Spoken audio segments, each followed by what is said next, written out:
Hola a todas y todos, por acá Mari Ferrell de Interrógame, bienvenidos a otro capítulo del podcast. Hoy día vamos a hablar acerca de la sucesión intestada. Bien, cuando estamos hablando de derecho sucesorio, tenemos que considerar que existen dos grandes regímenes o estatutos de sucesión. La sucesión testada, que básicamente sucede cuando existe un testamento, y la sucesión intestada, que de forma simplista procede cuando no hay testamento. Pero como vamos a ver, en verdad hay más casos todavía. Podría incluso haber sucesión intestada a pesar de que exista un testamento. Pero en general esa es la distinción, ¿no es verdad?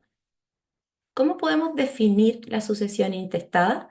En virtud del artículo 980, la vamos a definir como aquella sucesión que regla la ley, porque efectivamente es la ley la que viene a señalar cómo es que se debe repartir la herencia, cómo se responde por las deudas hereditarias, etcétera, etcétera. Bien, ¿en qué casos procede? Primero, cuando el difunto no ha dispuesto de sus bienes. Segundo, cuando al disponer de sus bienes no lo hizo conforme a derecho. Tercero, cuando sus disposiciones no han tenido efecto. Cuarto, el causante hizo testamento, pero en él solo instituyó legados, ¿ya? Entonces, claro, nos están diciendo primero procede cuando, por supuesto, no se haya hecho testamento, ¿no es verdad? Cuando no exista testamento, se aplican las reglas de la sucesión intestada. Pero ojo, cuando el difunto no ha dispuesto de sus bienes. Como estudiamos en su momento, el testamento puede contener disposiciones relativas a la disposición de bienes y también puede contener declaraciones, como por ejemplo el reconocimiento de un hijo. ¿Qué pasa si en el testamento solamente reconoce a un hijo, por ejemplo, o solamente condonó una deuda? ¿Qué pasa con los bienes? Aplico también la sucesión intestada, ¿no es verdad? El segundo caso, cuando al disponer de sus bienes no lo hizo conforme a derecho, se refiere a que de alguna manera, ¿cierto? Puede ser el caso de que hay un problema con el testamento, en cuyo caso podría haber nulidad del testamento, o bien, ¿cierto? Puede ser que no se respetaron las reglas acerca de las asignaciones forzosas, que como vamos a ver, se aplican las reglas de la sucesión intestada en ciertos casos. Cuando sus disposiciones no han tenido efecto, imaginémonos por ejemplo el caso en que falta un asignatario. El testador en su testamento señaló, el 20% de mi herencia va para tal persona, pero tal persona no está. ¿Qué pasa cuando falta un asignatario? Anótese esa pregunta ahí, como al costado del apunte, porque es una pregunta que se la pueden hacer. Es bastante usual. ¿Qué pasa si falta un asignatario? Claro, primero voy a ver si es que puedo aplicar los derechos propios del derecho sucesorio, ¿no es verdad? Que tenemos el derecho de transmisión, el derecho de representación, el derecho de sustitución y el derecho de acrecimiento. Pero ¿qué pasa si es que no hay el asignatario que falta, no tenía descendientes? Entonces no puedo aplicar ni el derecho de transmisión ni el derecho de representación. Digamos que no se designó a ninguna persona en el testamento que lo reemplace, así que no puedo aplicar tampoco la sustitución, el derecho de sustitución. Y por último, tampoco aplica el derecho de acrecimiento, porque estamos hablando, ¿cierto?, de un testamento que se dividió por cuotas. Bien, pueden revisar la clase de sucesión testada si es que no me están siguiendo mucho en esta parte. Pero básicamente lo que estoy diciendo acá, ¿cierto? Es describiendo un caso en que falta un asignatario y no puedo aplicar ninguno de los derechos mencionados. Derecho de representación, transmisión, sustitución, acrecimiento. ¿Qué pasa con esta asignación? Como dice la causal, su disposición no ha tenido efecto. Entonces, ¿qué pasa acá? Aplico las reglas de la sucesión intestada. Entonces, respecto de este 20%, voy a aplicar los órdenes sucesorios y todo lo que vamos a estudiar respecto de la sucesión intestada. Y la cuarta causal, el causante hizo testamento, pero en él solo instituyó legados. Claro, los legados entendemos como asignaciones a título singular. Bien, entonces estoy dejando una cosa determinada de especie o de cuerpo cierto. Entonces digo, por ejemplo, le dejo mi gato a tal persona. Ya, perfecto, pero ¿qué pasa con todo el resto de mis cosas? Bueno, como nada dije, vamos a aplicar las reglas de la sucesión intestada también. ¿Ya? Entonces, estos cuatro casos en que procede la aplicación de la sucesión intestada no hay que olvidarlos, ¿bien? Porque son bastante relevantes. Cuando el difunto no ha dispuesto de sus bienes, el primero. Segundo, cuando al disponer de sus bienes no lo hizo conforme a derecho. Tercero, cuando sus disposiciones no han tenido efecto. Cuarto, el causante hizo testamento, pero en él solo instituyó legados. Y aquí, también a propósito de lo que conversamos, ¿cierto? Pueden hacer una nubecita con esa pregunta que yo les mencionaba. ¿Qué pasa si falta un asignatario? Vamos a pasar ahora a las formas de suceder ab intestato. Existen dos formas de suceder. Yo puedo suceder por derecho personal o por derecho de representación. Cuando yo digo que sucedo a título personal o por derecho personal, digo que yo he sido llamada a suceder, ¿ya? Por derecho personal, yo he sido llamada a suceder. Por derecho de representación, yo no he sido llamada a suceder, sino que una persona a quien yo voy a representar fue llamada a suceder. ¿Bien? Eso es en términos, si se quiere, más simplistas. Veamos qué dice el código. De acuerdo al artículo 984, se sucede ab intestato, ya sea por derecho personal o por derecho de representación, como mencionábamos. Y se sucede a título o derecho personal cuando hay una sucesión directa, o sea, la persona hereda por sí misma sin intervención de otra.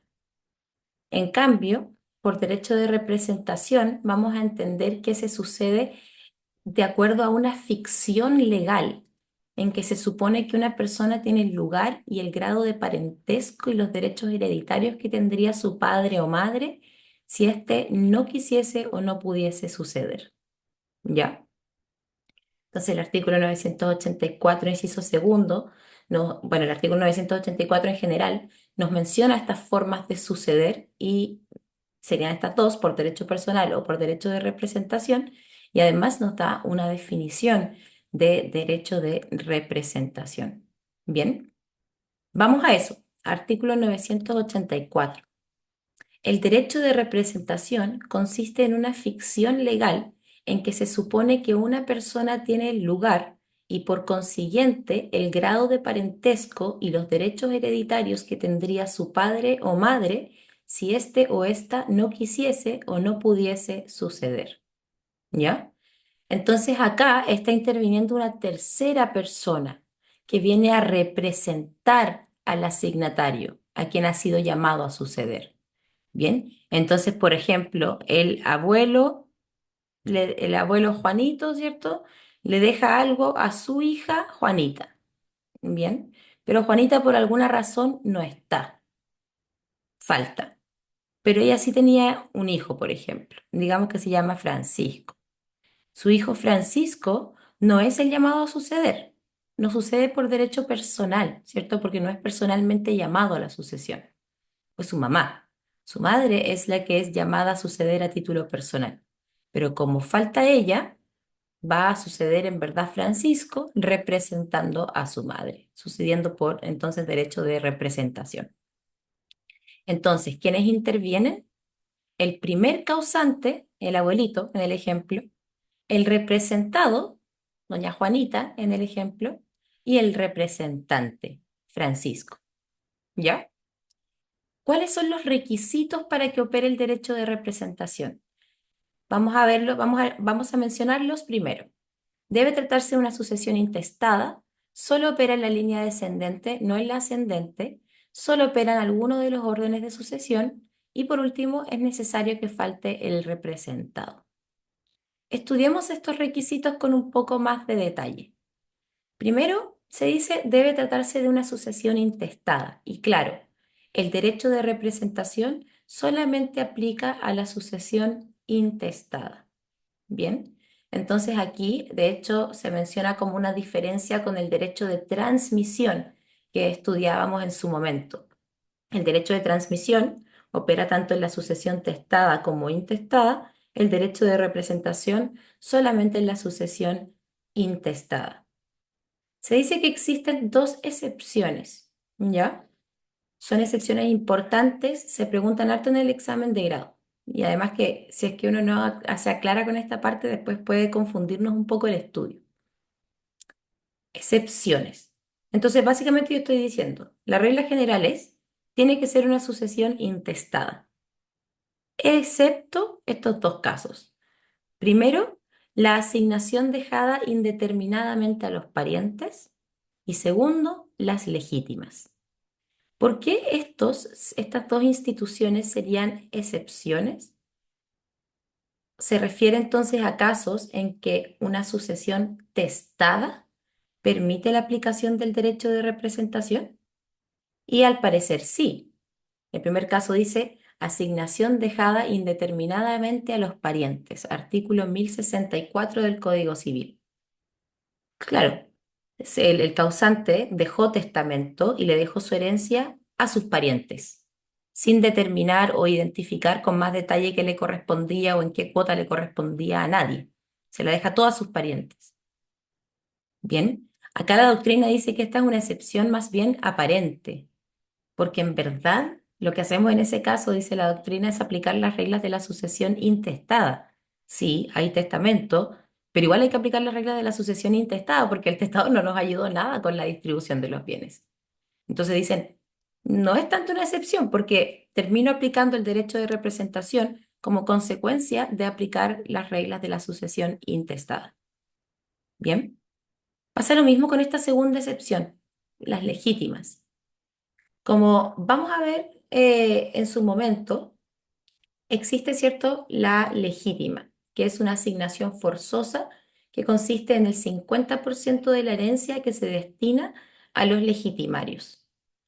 Aquí, cuando se reparte la herencia, cuando se reparten las legítimas en la sucesión testada, que sí o sí es el 50% de la herencia, sí aplica el derecho de representación.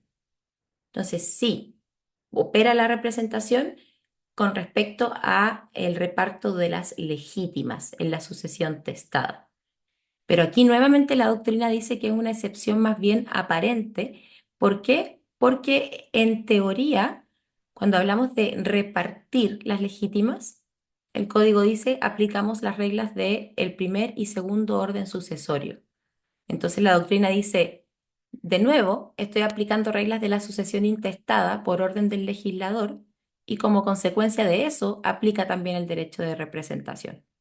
Bien, entonces mucho ojo con este primer requisito del derecho de representación, que solamente opera en la sucesión intestada porque tenemos estas dos excepciones que si bien son aparentes, como señala la doctrina, son importantes de todas formas. Segundo requisito es que solamente opera en la línea descendente. Bien, entonces, si por ejemplo fallece una persona soltera, divorciada o viuda, o sea, digamos no hay cónyuge sobreviviente, sin dejar descendencia y le sobreviven sus padres y sus abuelos, no se aplica el derecho de representación, ¿cierto? ¿Por qué? Porque siempre tiene que ser en la línea descendente. Bien, entonces, los hijos, los nietos. Además, solamente opera en algunos órdenes de sucesión. Este es el tercer requisito. Solo opera en algunos órdenes de sucesión. En la descendencia del difunto, recordemos, descendencia, porque opera solamente en la línea descendente. Entonces, en la descendencia del difunto, o sea, los hijos, los nietos, en la descendencia de los hermanos. O sea que los sobrinos pueden representar al hermano fallecido. ¿Bien? Entonces, haciendo un síntesis, la representación opera en la línea descendente con respecto de, ¿cierto?, los hijos y también en la descendencia de los hermanos. ¿Bien? Eso es bien interesante, ¿cierto? Porque se incluye entonces la posibilidad de que los sobrinos puedan representar a sus padres, los hermanos. Y por último, ¿cierto? El otro requisito es que es necesario que falte el representado. Claro, en el ejemplo que yo les daba, ¿cierto? El abuelo Juanito le deja algo a su hija Juanita y Juanita falta, ¿no es verdad? Y por eso Francisco es el que es llamado a suceder por derecho de representación. Claro, en el ejemplo todos entendimos que Juanita tiene que faltar. Pero ¿por qué podría faltar? ¿Por qué razones podría faltar? Porque vemos que en el derecho de transmisión es como que necesariamente la muerte, ¿no es verdad? En la representación también. Y la verdad es que no, puede faltar por diversas razones la persona del representado. Puede pasar porque falleció antes del causante, ¿ya? Entonces, por ejemplo, la hija de don Juanito falleció antes que don Juanito. O tal vez podría considerarse, perdón, o también podría considerarse que falta la persona del representado porque éste repudia la herencia del causante. Entonces, si una persona repudia su herencia, vemos que sus hijos, su descendencia, podría suceder con derecho de representación. Bien. Tercero, podría faltar porque le afecta alguna causal de indignidad o incapacidad y también porque fue desheredado. Entonces, incluso en estos casos en que pesa sobre esta persona alguna causal de incapacidad, también su descendencia lo podría representar. ¿Cuáles son los efectos de la representación? Bueno, vamos a entender que por derecho de representación se hereda por estirpe y por tanto todos los representantes, cualquiera sea su número, dividen por partes iguales la porción del representado. ¿Qué diablos acabo de decir? Bueno, el tema es que se puede suceder a una persona por cabeza o por estirpe. Bien, se sucede por cabeza cuando se sucede personalmente, ¿ok? Mientras que se sucede por estirpe, que significa, ¿cierto?, que no estoy llamado a suceder personalmente, sino que estoy llamado a suceder a otra persona, de cierta forma, ¿cierto? A través de un intermediario. Bien, entonces acá podemos, ¿cierto?, ver un gráfico que para los que me están escuchando lo voy a describir, ¿cierto? Tenemos acá a dos hombres que son, digamos, hermanos, ¿ya? Y uno de estos hermanos tiene tres hijos, ¿ya? Digamos que los hermanos, los dos hermanos, se llaman Alex y Simón. Simón tiene tres hijos. En este caso, si es que fallece, ¿cierto? Por ejemplo, el papá de estos hermanos, ¿ya? Si que fallece el papá de Alex y Simón, Alex, que no tiene hijos, va a suceder, ¿cierto? Personalmente, entonces se va a llevar su parte, que digamos es 50% de la herencia, ¿cierto? Sucede por derecho personal, ¿no es verdad? Y además sucede por cabeza, que significa que le toca el total de su asignación. Bien. Después Simón, ¿cierto? Por el otro lado, puede suceder personalmente, en cuyo caso todo bien, a los hijos no le llega nada porque es el hijo el que sucede a su padre, ¿cierto? Pero ¿qué pasa si es que Simón, por ejemplo, era indigno o Simón fue desheredado por su padre?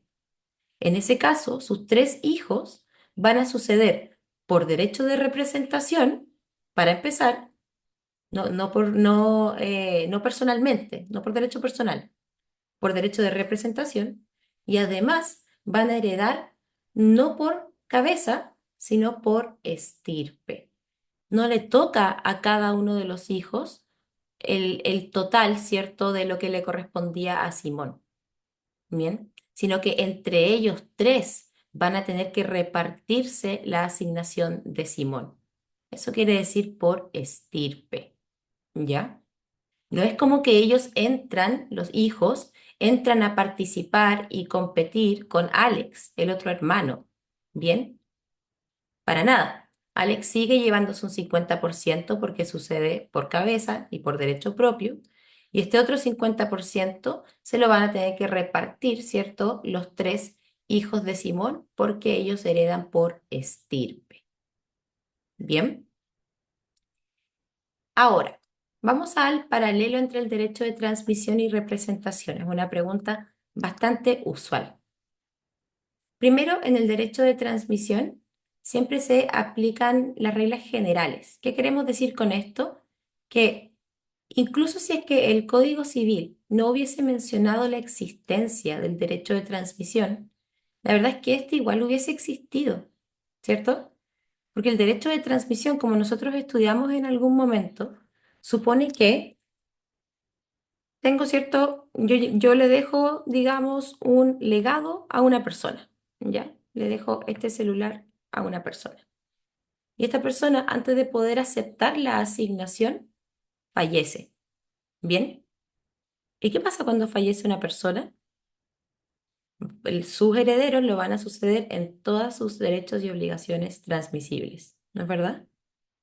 Entonces, dentro de todo ese patrimonio que yo le dejé a mi amigo, cuando le dejé ese celular, ¿cierto? Y después se murió sin poder aceptarlo, todo su patrimonio de él incluye todas sus cosas. Y dentro de esas cosas y esos derechos está este derecho que no alcanzó a ejecutar o a ejercitar, que es el derecho a aceptar esta asignación, a aceptar este legado, a aceptar este celular. Esto forma parte de su patrimonio y esto pasa, ¿cierto?, a sus herederos. Entonces tiene todo el sentido del mundo y es una aplicación de la regla general, el hecho de que los herederos de mi amigo, ¿no es verdad?, puedan recibir el celular. ¿Por qué? Porque este derecho a aceptar esta asignación pasó a ellos junto con todo el resto del patrimonio de mi amigo en el momento en que éste falleció. En cambio, el derecho de representación no opera así. De hecho, dice que el representado puede fallecer antes, puede ser que sí exista, pero esté desheredado, puede ser indigno, etcétera. Puede que repudie.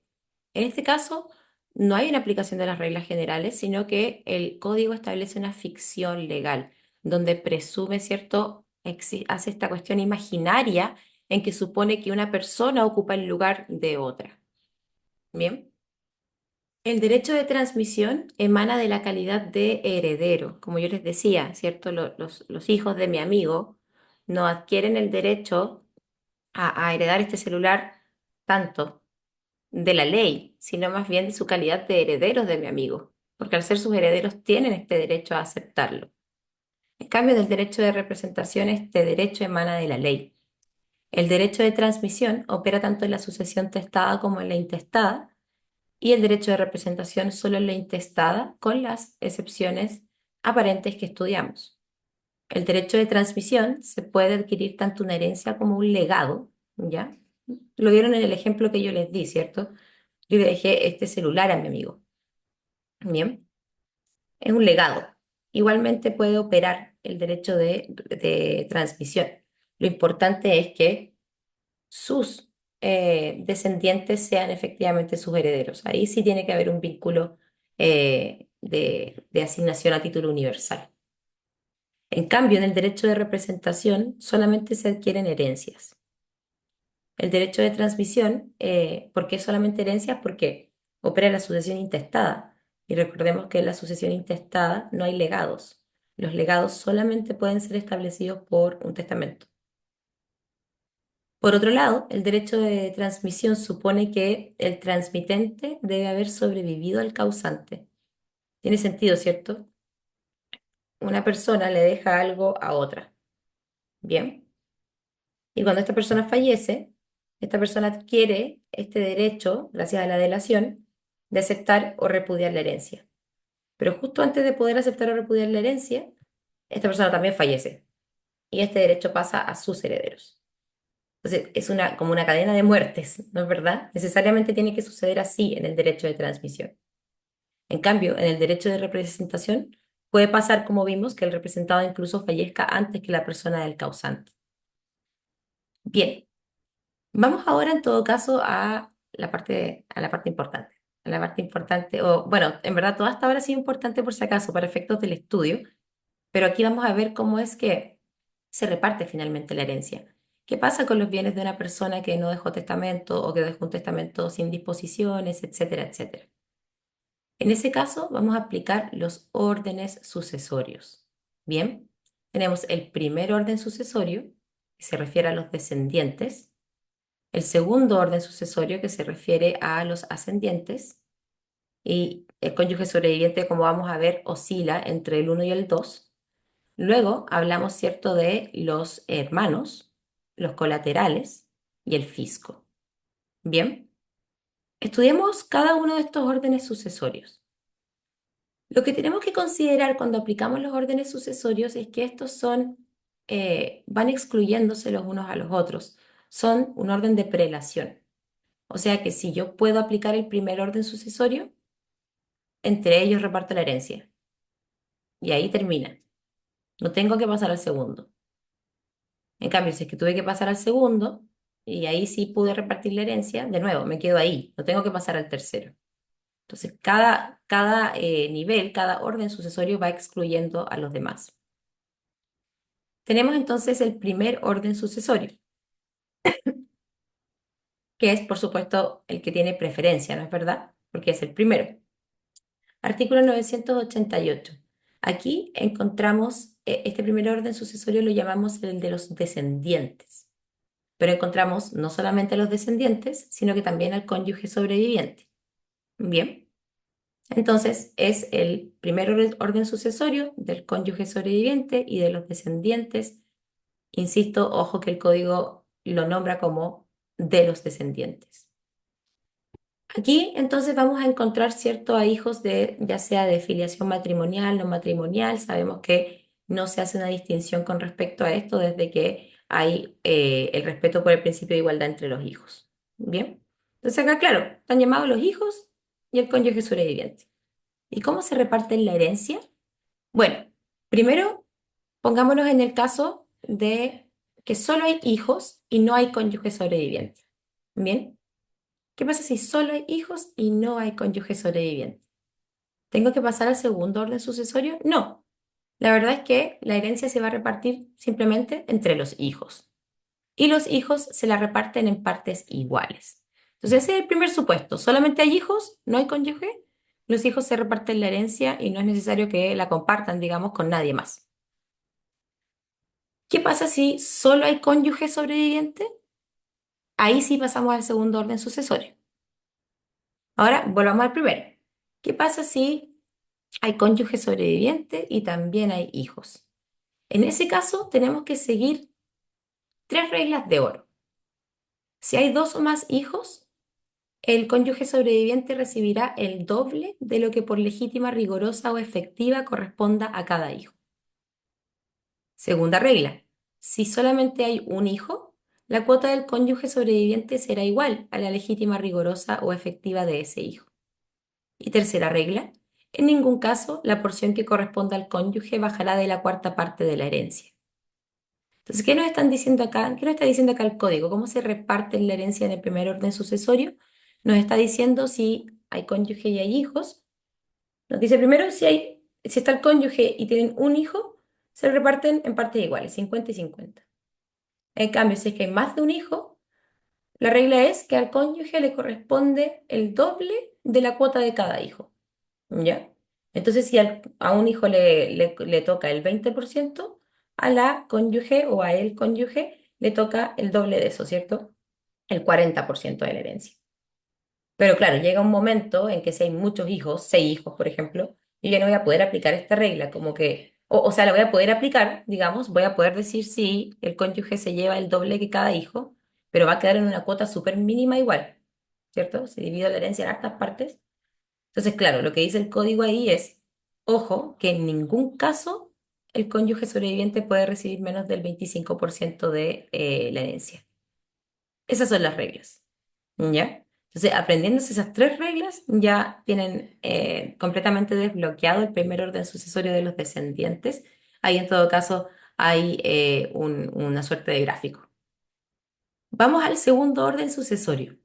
Este se denomina del cónyuge sobreviviente y de los ascendientes. Acá vemos al cónyuge, aunque como vimos, no es primera vez que nos encontramos con él o ella, porque también lo vimos en el primer orden sucesorio. Acá hablamos de, como ya formalmente el nombre del orden sucesorio es del cónyuge sobreviviente y de los ascendientes. ¿Cómo se reparte la herencia? Lo que vamos a hacer ahí es dividir la herencia en tres partes. Al cónyuge sobreviviente le corresponde 2/3 de la herencia y a los ascendientes le corresponde un tercio de la herencia. O sea que dos tercios para el cónyuge, un tercio para los ascendientes y se reparten entre ellos ese tercio. Bien, y con respecto aquí a la ascendencia, siempre debemos considerar que la regla es que los parientes más próximos excluyen al del grado más alejado. Entonces, si es que hay padres, estos excluirán a los abuelos, porque los padres son de un grado más cercano. Bien, ahora, aquí es donde vamos a solucionar la mayoría de los casos de la familia chilena, ¿no es verdad? Pero podría pasar que no exista ni cónyuge sobreviviente, ni hijos, ni ascendientes. En este caso, y solo en este caso en que falten todos los mencionados, pasamos al tercer orden sucesorio que sería el de los hermanos. Bien, en este caso vamos a considerar que la ley hace un llamamiento a los hermanos quienes van a tener que concurrir por partes iguales. ¿Ya? El- el- la peculiaridad que existe en este llamamiento que hace la ley a los hermanos es que pueden existir hermanos de doble conjunción y de simple conjunción, ¿bien? Que se refiere a que es hermano de madre solamente o de padre solamente, o bien es hermano de madre y padre, en cuyo caso, ¿cierto? Los de doble conjunción llevaría el doble de lo que le corresponde a los de simple conjunción, si es que analizamos de esa forma el artículo 990. Ahora, de nuevo, en el caso que no hayan hermanos, nos vamos al cuarto orden sucesorio, que se denomina el de los colaterales. Entonces, ojo, no hay cónyuge sobreviviente, no hay descendencia, no hay ascendencia, no hay hermanos.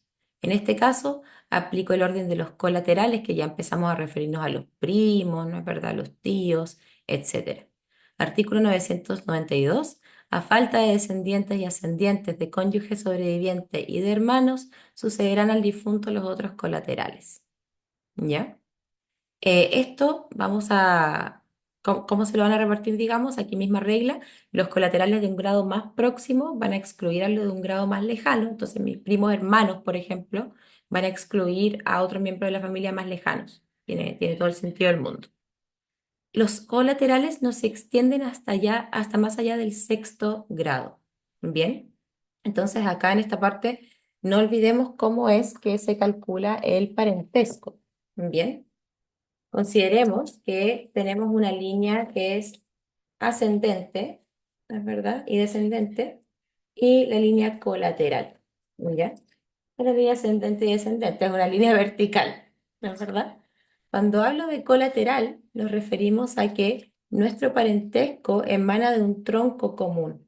Bien, entonces pongámonos en el caso de que existe acá un abuelo que tuvo, ¿cierto?, tres hijos, ¿no es verdad? Y este hijo tuvo un hijo, este hijo, digamos, tuvo dos, este hijo tuvo uno. Ya, ahí se ve más o menos, ¿cierto? Ya. Entonces, para calcular el grado de parentesco, tenemos que volver al tronco inicial y luego volver a nuestro lugar inferior, digamos. Ya, entonces, yo quiero saber cuál es mi relación con este. Tengo que volver al tronco común. Entonces, me salto acá, uno y vuelvo acá, 2, llegué al tronco común, pero tengo que bajar de nuevo, ¿cierto? 3, 4. Y llegué, ¿cierto?, a mi primo, que sería mi colateral en cuarto grado. Bien, esa sería la forma de calcular el parentesco, pero podemos hacer un intensivo de eso en su momento también. Ya si es que no puedo aplicar el orden de los colaterales, voy a tener que irme al quinto y último orden, que sería el del fisco. Esto significa que, en efecto, las herencias que no pueden distribuirse porque simplemente no hay personas llamadas a suceder, van al fisco. Ahora, estas son las reglas de la sucesión intestada. Esto es lo que tenemos que dominar bien. Lo que sí le podría sugerir a usted que está estudiando en este momento es ahora hacer un repaso con respecto a sucesión testada, ¿ya? Y hacer este paralelo, digamos, cuáles son las diferencias, porque vemos que las figuras que vemos en la sucesión testada relativas a las asignaciones forzosas se refieren harto a lo menos al primer y segundo orden sucesorio. Al parecer son muy similares cuando consideramos el primer y el segundo orden sucesorio. Pero eso sería por ahora. Les agradezco haber escuchado o visto este capítulo del podcast. Vamos a volver el próximo jueves con más contenido, así que ahí si tienen sus sugerencias, por supuesto que en nuestro Instagram, Interrógame, podemos estar atentos a sus sugerencias. Muchas gracias. Chao, chao.